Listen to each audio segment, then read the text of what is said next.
All right, and we're live. We're live a day later, but nonetheless, we're live to talk about a busy week of action for FC Dallas and North Texas Soccer Club. I'm your host, Nathan. You can follow me at Nathan J. Hill. Welcome to Afterburn Soccer Show. And with me, a good buddy, Jose at El Chico Carmona. What's up, We're everybody?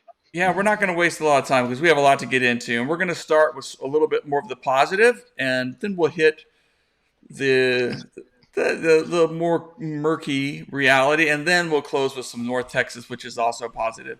So a positive sandwich, as they say. But we'll start with Open Cup play. The FC Dallas advanced with a 2-0 win over Tampa Bay Rowdies. Um, a good solid performance on the road in a tough place. Oh, 2-1. I'm sorry. That's why I was hesitating myself there because that PK. I think right late. Yeah. I've slept since then, and plus we had that barn burner on Saturday night. But let's start with the Open Cup. Start with the positive. FC Dallas traveled down to Tampa Bay, got the win 2-1 to advance in the Open Cup. They'll play Sporting Kansas City next. This was a game that exemplified just really the form of FC Dallas as of late. It was not pretty. FC Dallas found two pretty solid goals. They took their chances when they had them, took the opportunities that came, but Tampa Bay really bossed the game for large stretches of the match. It was, for some fans, that was uncomfortable. But they got the job done. And I think Nico, after the match, just admitted that, hey, every Open Cup match is tough, and especially on the road, it's going to be tough, and you're going to have to find a way to win, and that's what they did. And so that was important to him. So overall positive. It looks like the Open Cup is a clear opportunity for FC Dallas to go deep. This is the deepest they've gone since, I think, 2017 to the quarterfinals. So congratulations, FC Dallas. Jose, your thoughts on that match? Well, it's all about the result. There's two things. The two positives for me are, of course, first and foremost the result, but the second one was the starting lineup. It was what I call a serious starting lineup, and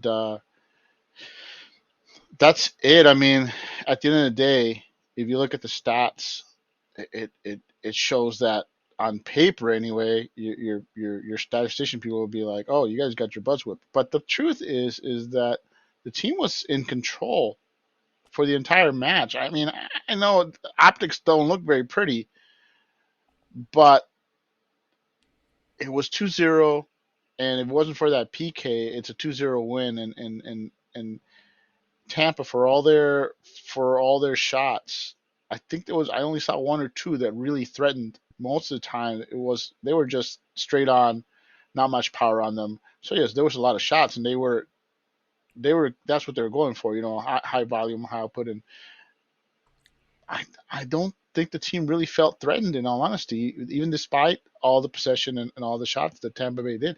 It looks terrible, but at the end of the day, is you just played on the weekend. You got a midseason week game, and then you got the top team in the West, in the Western Conference coming. And I think that's the right move. Is play defense, sit back, don't waste your energy, and get the result. And that's all that really matters. At the end of the day, if this team, I'm not saying they're going to, but if this team makes the final, no one's going to say, oh, yeah, but you guys look terrible against Tampa Bay. Right. They didn't look that good against Memphis either. And let's face it, this is a team that right now still doesn't look like it's in form at all. They're playing like it, and yet they're squeaking out results. And so it doesn't look pretty, but the result is what counts. And we give some credit there to Logan Farrington, his second goal in this Open Cup competition, keeping Dallas in it, and that's already way above, your return on a super draft pick. Even though, I mean, he went high. Some people thought they overreached, but to get some guy who's going to contribute something early on in his career in professional soccer, it's house money. So good stuff for him, and good for this Yeah, team to it's build some depth. Musa was missing for that match too, welcoming a child into his family. Congratulations to the Musa family. But So yeah, like you're missing your best striker, who's a legit striker, and you found a way to win. Yep, that's all that really matters. that's It's all. about the result. Like I said, no other people aren't happy with the what the stats say and all the shots Tampa Bay did. But what I wanted to see was a serious starting lineup out there, and they did take this match seriously. And at the end of the day, they had the result. And like I said, they even though the stats say otherwise, I never really felt the team was in trouble until they gave up the PK, and only then did I start worrying. But up until that point, they were up 2-0, and frankly, it's the it's what Nico's been preaching in the past couple of years is you have to convert what the few options that you have, and that's just this is what's happening. This is why it doesn't look all that pretty. Is because FC Dallas is now starting to convert their few chances, even though they're getting outshot, by everybody. Yeah. Yeah, well, we take that positive, and then we jump to Saturday night. Well, actually, we'll come back to North Texas. North Texas played on Friday night, a victory at home. We'll talk about that in just a moment, but let's hit the RSL match. So I did this in my article that I tried to lay out sort of the sense of the game state of like how a match unfolds, and then also the form that teams are bringing into the match. It happens in this league that a really out of form team finds a way to win against an informed team. It happens. It's soccer. The balances sometimes go each way. But we wouldn't say that Dallas came into this game in the worst form. It had been much worse earlier in the season. They have found some results. They've been able to turn some things around. They've gotten some confidence. And I think they brought that with them, even as they came up against Real Salt Lake, who are unbeaten, like 10, 11 matches, 11 matches now, as we'll hear from Nico in a minute, and but who are just the best scorer in the league right now. I don't know if RSL is going to keep that up, if they're going to get hit by injuries or what, but they looked the part on Saturday. They came in and they looked the aggressor. It's a lot more skill than Tampa Bay had. And so things did not look great for Dallas. And yet Dallas grew into the game and found an unlikely goal off of a Zach McMath blunder, classic blunder.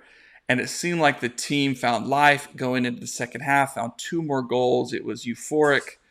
It's just the kind of bounces that this team has been yearning for a long time. And then RSL kept fighting, kept pushing, took advantage of Dallas almost seeming to be surprised to have such a commanding lead. And, well, they found a late stunner. To me, it looked like it ricocheted off a Dallas player. Nothing Paz could do. Just a backbreaker. And yet, when you look at the XGs for this match, and I'd be curious about your thoughts about this, Jose, it was fairly even. I mean, it was probably a little more in favor of RSL. And so you can look at it statistically and say that stinks, and yet maybe that's a fair result. And Dallas has something in the disappointment of that late goal to look back at this game and say we can build up on this. What are your thoughts on that barn burner of a match? It's a tale of two halves, with obviously Dallas jumping out to a 3-0 lead. And, you know, the result itself is what is upsetting everybody. It's you're up 3-0 and you just can't hold on, and you end up having settling for a draw in a game that frankly it showed that you should have won. But so the optics on this just look terrible all the way around. But at the end of the day, you ask yourself, is it a bad result? And the truth is this is not a bad result for this team. A draw against RSL, who's red hot. They're averaging two goals a game for the season. They just lit up Colorado 5-3, in which they scored 3 goals in the last 10 minutes against Colorado, in a match that Colorado was winning.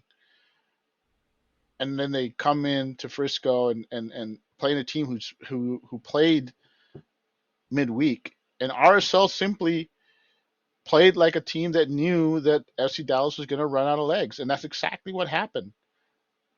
Is FCD simply doesn't have the has the depth. You're missing Jesus, by the way, who's you know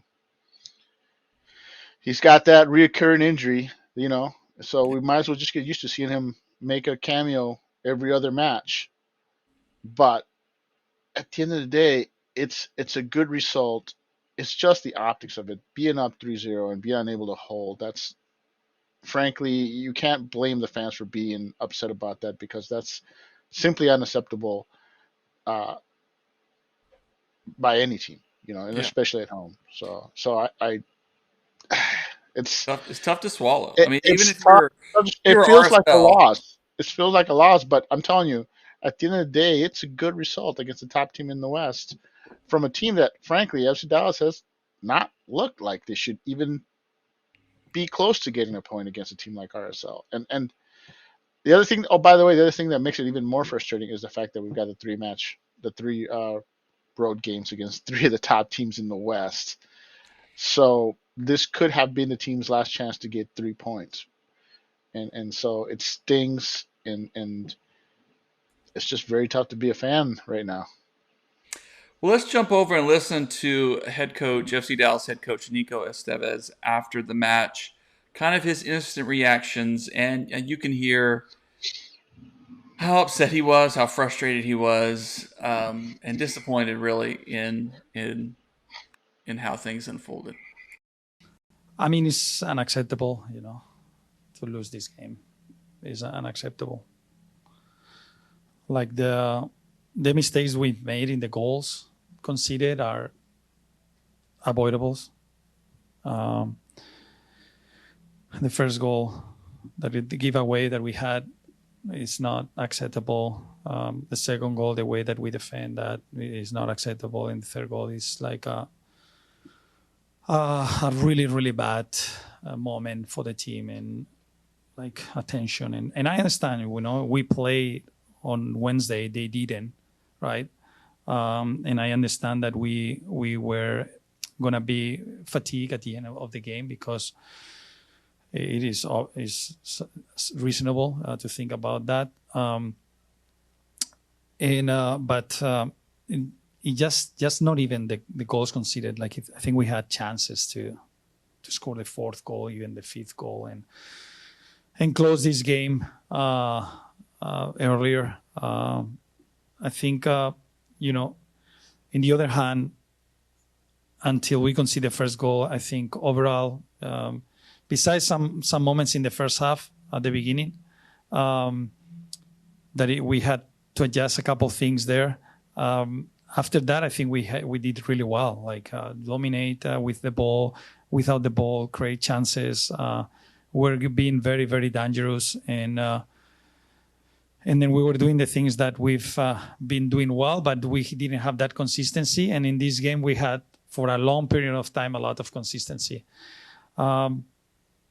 This is something that, also with young players happen, that consistency throughout you are able to do great things, and then in a moment you lose that, and it gets playing, it gets with minutes, and this is the challenge always here, because we have good prospect young players, and they can do amazing things, like Patrickson did, amazing game that he had,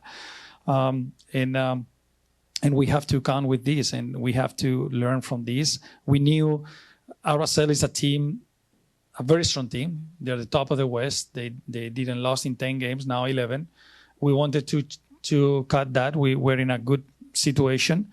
We knew that they came back to 5-3 last week against Colorado, that Colorado is doing well. And I think it's a very disappointing result that we got after the whole effort that we had today.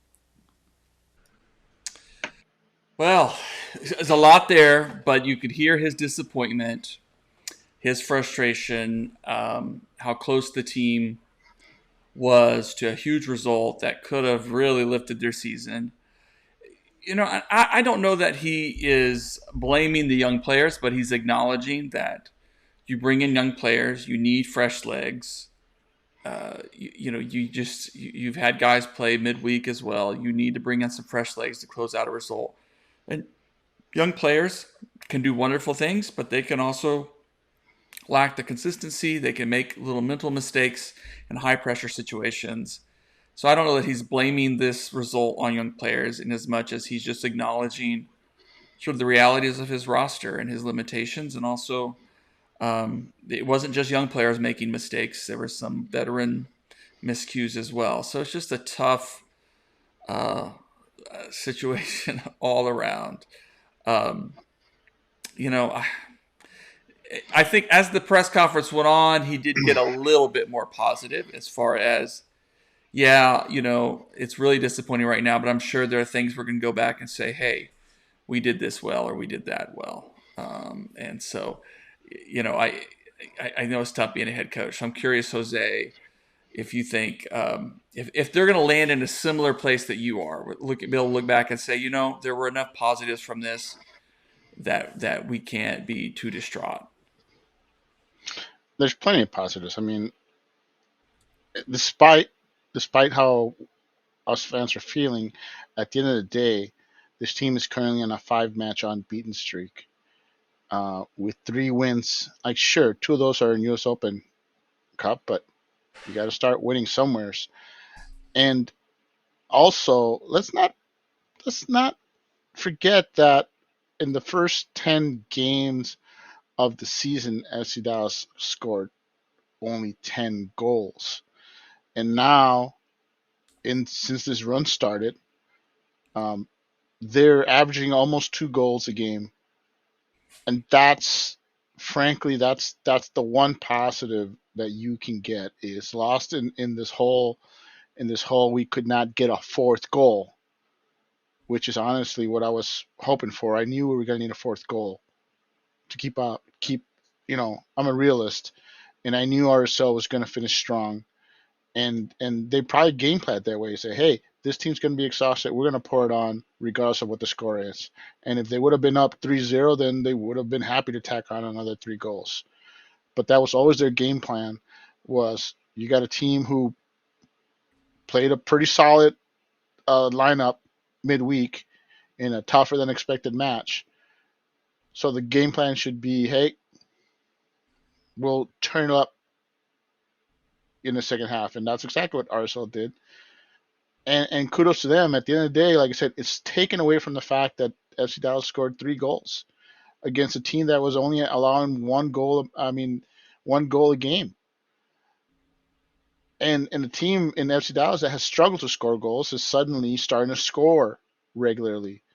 And yes, this team has a lot of issues, but if the attack can get going, and they need it to go, it's gonna help this team in the long run. They need to get the attack on track, and frankly, you're starting to see it. They've got in MLS matches alone, they have a total of 16 goals this season.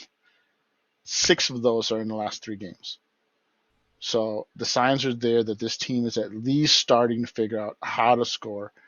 Are some of them fluky? Sometimes you make your own luck. Something that this team couldn't do in the first 10 games.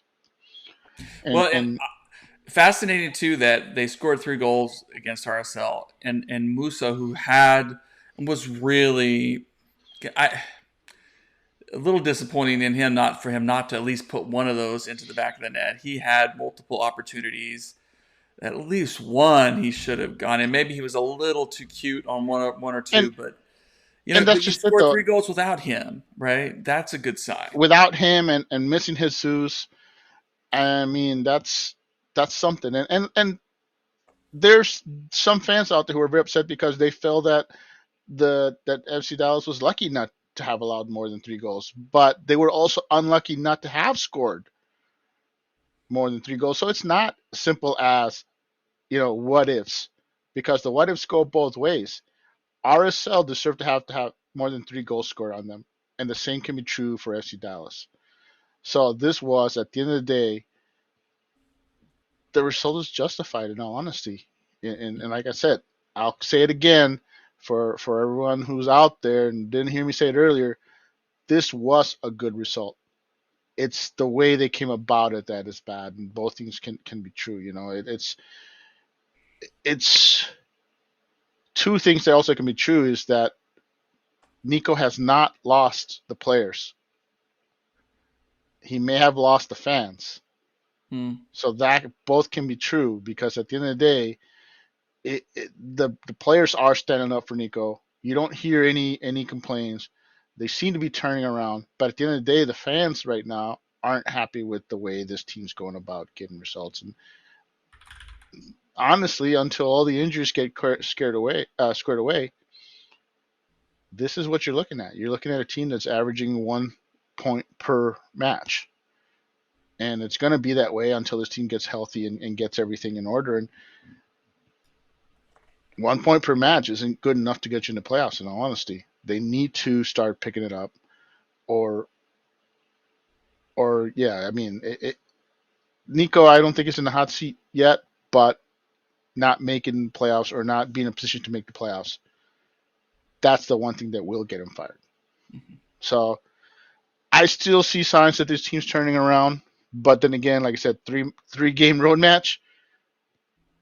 If 3 losses would certainly place him squarely in the hot seat. So it's these 3 matches coming up are huge. He has to figure out a way to get this team to get some points on the road, or that hot seat will be practically on fire at the end of the road trip. He's already there with the fans, and the results is what is keeping him in good standings with the owners. But when the results stop happening and the fans are livid, it's sooner or later Dan Hunt them are going to start listening to the fans. Something that, come on, let's face it, they're not really known for. Yep. They've got to find a way to steal some points on this road trip, even if it's a couple of draws. I mean, just get something positive momentum going, and they have that opportunity. And really, they can come out and play tomorrow night. They can play angry if they want to, after what they did. Have a defensive unit that plays a little angry, and but at the same time, I think Nico's going to have to rotate guys. You're going to have to give guys like Nolan Norris some more minutes just to keep legs fresh. To it's going to be a long road trip. And honestly, this match being a midweek match is going to be their best chance to steal points on the road because our opponent is also coming off a short week. So even though I don't want to say they're going to be an equal footing, but they're going to be as close to equal footing as they're going to get. And so, I mean, who are they playing? Galaxy first? Mm-hmm. We don't really know what their depth situation is because they're going to have to. I mean, we already know what FC Dallas' depth situation is, and frankly, it's incredible that they've gone 5 match unbeaten streak with the kind of depth that this team has. That in itself is impressive. So we'll see what kind of depth LAG has because of the 3 teams coming up, I think they're the team that has the best chance of getting results. Don't forget that LAG has a tendency to press high, use a high line, and they're not going to bunker. And that's the one thing that FC Dallas has traditionally, regardless of who the coach is, or regardless of who the manager is, they've always been able to punish teams that use a high press line and that don't go into a mid to low or low block. So I wouldn't be surprised if LAG goes into a mid block or a low block because trying to save their legs. But that's not what they're known for. So I think there's going to be another boring, close game, and I think a draw is a very realistic result, despite of how FC Dallas, what you may think of them or what Nico's doing.